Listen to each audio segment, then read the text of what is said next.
Craig, if we sell Lucho, do you think we sell Mo? It would be 200 plus million altogether, but 2 wingers out in one summer.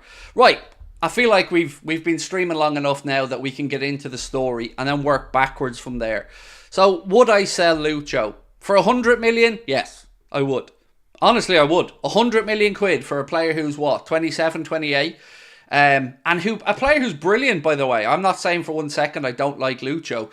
I think he's brilliant. He does need to work on his finishing a bit, but 100 million, you know, I would at that number. I wouldn't take 60, 70, but 100? I mean, we'd be foolish, I think, to turn that down. But where does it come from? And why are we speaking about it? I guess is probably the question a lot of you guys have. It comes from, I believe, El Heraldo or El Herald over in Colombia, who say Luis Diaz agent has informed Barcelona that if they want to sign the Colombian winger in this summer transfer window, it will cost them over £100 million for Liverpool to sell. So that's where the number comes from. That's where the title of the stream comes from. A report that suggests that Diaz agent has told Barcelona Liverpool would require a fee in excess of 100 million to sell Lucho in the summer. So I guess the first question we're going to ask in tonight's poll is, would you sell Luis Diaz for 100 million Great British pounds? Let's see. And also, I guess to follow on from that, a lot of people are writing off Cody Gakpo already. Now, I want to make very clear, I'm not in that camp. I've said it all along and I'm going to say it again. Not a chance that I will be getting rid of Gakpo yet. I feel like he has a lot more development to come, and under a new manager, who knows, maybe there's a position he blossoms in, maybe the manager takes a liking to him. So, a lot of people saying, if you had to lose one, which one would you lose? Diaz or Gakpo? I personally wouldn't want to lose either. I like the balance that we have at the minute. And to go back to our friend's question, would I sell Diaz and Salah in the one window? No, I wouldn't. I think that would leave us too much work to do. One winger, maybe, we can afford to lose. But we better have a replacement lined up. And again, we have to wait and see what happens if indeed Michael Edwards does come in, Richard Hughes below him. One of the first agendas on their desk, I guess, will be to speak with Trent Alexander-Arnold, with Virgil van Dijk and with Mohamed Salah about their new contracts. They're the ones that have 1 year to go at the end of this season. So that and getting a new manager are probably going to be the first two things in their inbox. Due to Barcelona have a type of... I'm not saying Barcelona have 100 million quid. I've not said that at all. Because I see people in the chat saying Barca don't have it. I never said they did, folks. I'm just telling you what's been reported that Diaz agent has said to Barcelona. I very much agree with you all that Barcelona are struggling a lot financially. And I don't think there's a world where they can afford Diaz. I truly don't.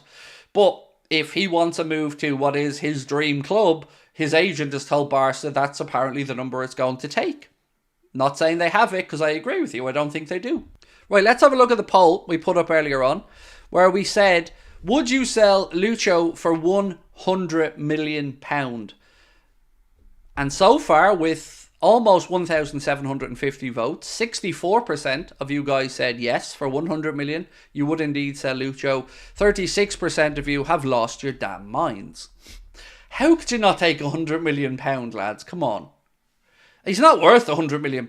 Let's be honest, he isn't. Maybe to us, maybe as a loss to the team, but in an open market value, I don't think he's worth £100 million. So if somebody was willing to offer that, I would bite their hand off. Can we talk about Gakpo? Yes, Caleb. And thank you for your kind words, mate. Absolutely happy to talk about Gakpo.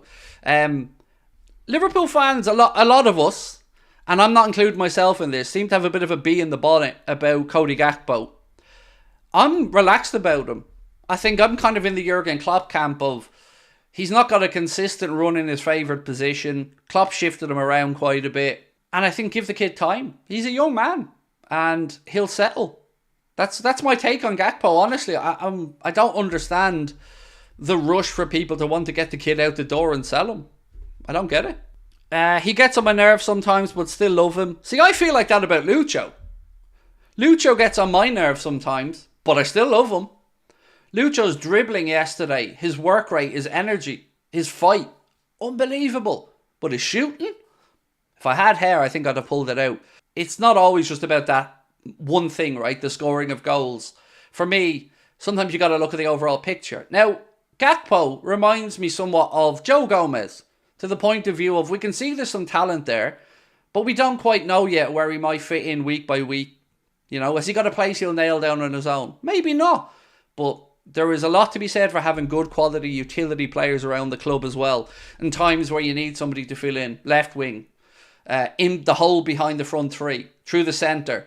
And that's what you get with Gakpo. You get that versatility that we have with the likes of Joe Gomez. Dribbling of prime Ronaldinho, finishing of World Cup 22 Lukaku. Yeah, there were some times yesterday where I was really just, take a breath, dude, before you shoot and calm down. But look, honestly, I thought Lucho was incredible. Second half in particular, down that left side, he ran those City players ragged. I thought I was looking at Luis Suarez at times with some of those runs. Lucho, for me, a little bit like Diaz. Lucho is Diaz. I think you're getting confused. You mean Nunes. I think you mean Nunes. Neither blow us away in front of goal, but wouldn't sell either. Darwin's just that guy.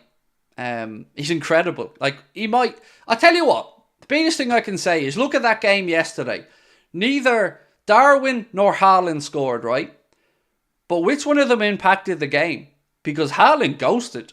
Did nothing. Like, I think he had 22 touches in total and one shot. He was pocketed by Van Dijk. And I don't know if you guys have seen it. I know it's been mentioned in the chat. But our friends at 442 did a great video after the game. Now, I haven't watched all the video yet, but I have seen the still image of Virgil van Dijk with Haaland on a leash like a little puppy. And let's be honest, it's not wrong. Craig, I think for Lucho it has to be a mental thing, just like it happened Nunes a while ago. Do you agree? I think my opinion on Lucho is that I would think Darwin sometimes a mental thing, but with Lucho I feel like he just needs to compose himself somewhat and maybe slow it down. If you look at Lucho when he cuts across the front of a penalty area, he's almost still running a full pelt when he's trying to hit the ball. So I think he needs to just slow half a stride down before he strikes it. I think that's the fairest and the only way I guess I can describe what I'm trying to say. I also think there's a problem at Liverpool of overplaying situations. Sometimes Szoboszlai I was looking at, Lucho I was looking at. I feel like sometimes we need to pull the trigger quicker when we get into areas rather than taking that last half step. A good example of this, I guess, was one of the balls played through from Salah to Diaz. Was that the one? No, sorry, that wasn't the right one. There was another ball played through to Diaz on the right side of the penalty area. It was a slight bit behind him, but he tried to take a touch, and that touch just allowed the City player to get back at him. Hit it first time. Just hit it. And we have a lot of shots that seem to be blocked. I don't know if I'm the only one that's imagining this or if you've seen it, but we seem to have a lot of shots blocked. And I think it's because we dwell too long.